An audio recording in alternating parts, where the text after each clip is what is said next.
রাত তখন প্রায় 12টা। চারদিকে নিস্তব্ধতা। জানলার পাশে বসে আকাশের চাঁদটার দিকে তাকিয়েছিল রাহাত।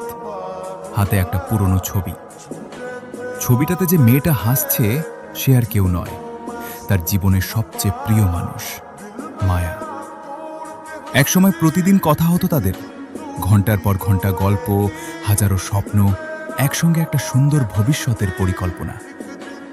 রাহাত বিশ্বাস করত পৃথিবী বদলে গেলেও মায়া তাকে কখনো ছেড়ে যাবে না।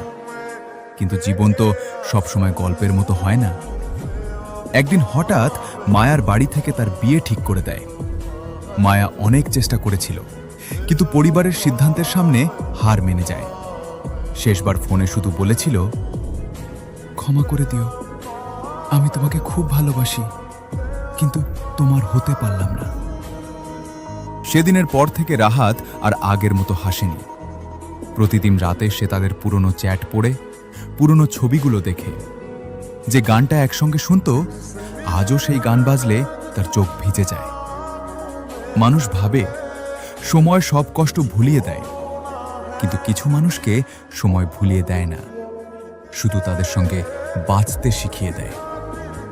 রাহাত আজও কাউকে দোষ দেয় না, শুধু মাঝে মাঝে আকাশের দিকে তাকিয়ে মনে মনে বলে, তুমি যদি আমার নাই হতে তাহলে এত স্বপ্ন দেখালে কেন? মায়া হয়তো আজ অন্য কারো সংসারে সুখে আছে, আর রাহাত, সে এখনো সেই পুরনো বেঞ্চে গিয়ে বসে, যেখানে একদিন মায়া বলেছিল, যাই হোক, আমি কোনোদিন তোমাকে ভুলব না। কিন্তু বাস্তবতা বড় নিষ্ঠুর। কিছু প্রতিশ্রুতি সময়ের কাছে হেরে যায়, কিছু ভালোবাসা পূর্ণতা পায় না।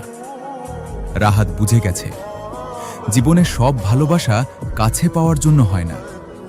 কিছু ভালোবাসা শুধু হৃদয়ের গভীরে নীরব ব্যথা হয়ে থেকে যায়। সেই ব্যথা কেউ দেখে না, কেউ বোঝে না। শুধু রাত গভীর হলে একা মানুষটা নিঃশব্দে চোখের জল ফেলে। কারণ মনের মানুষকে না পাওয়ার কষ্ট পৃথিবীর সবচেয়ে নীরব অথচ সবচেয়ে গভীর কষ্টগুলোর একটি। এই গল্পটা আমার একজন ফলোয়ার্স লিখে পাঠিয়েছে। তার নাম হলো রেজুল।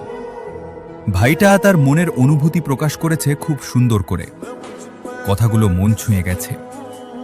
হয়তো তার মনে অনেক দুঃখ ছিল, কাউকে বলতে পারছিল না। সে আমার মেসেঞ্জারে গল্পটা পাঠিয়েছিল। বলেছিল এই গল্পটা দিয়ে একটা ভিডিও বানাতে, তাই ভিডিওটা বানালাম। এটা শুধু একটা গল্প নয়, এটা হলো তার জীবনের একটা সত্য ঘটনা। বন্ধুরা, তোমাদের কাছে ভাইটার কথাগুলো কেমন লাগলো সবাই কমেন্ট করে জানাবে। আর যদি আমার পেজে নতুন হয়ে থাকো তাহলে অবশ্যই পেজ থেকে ফলো করে রাখবা, এরকম নতুন নতুন গল্প শোনার জন্য।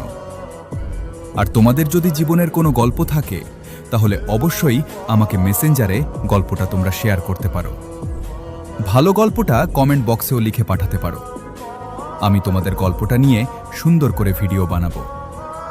তো আজকে এ পর্যন্ত, দেখা হচ্ছে পরবর্তী কোনো নতুন ভিডিওতে। ততক্ষণ পর্যন্ত সবাই ভালো থেকো, সুস্থ থেকো, খোদা হাফেজ।